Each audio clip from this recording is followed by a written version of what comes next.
Несколько недель назад вопрос работы такси и таксистов в Душанбе стал крайне острым, потому что Рустам Эмомали вытеснил все таксомоторные компании с рынка пассажирских перевозок в Душанбе, оставив только свои собственные. Но он завысил цены на такси до небес.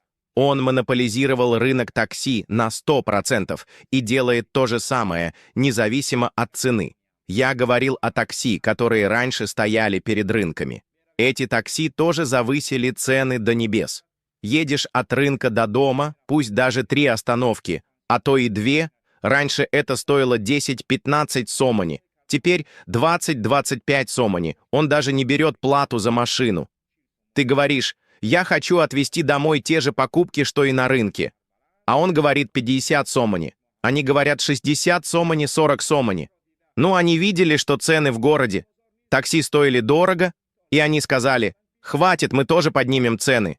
Видя это, теперь водители рыночных тележек тоже берут 20 сомони за поездку от рынка до обочины, 15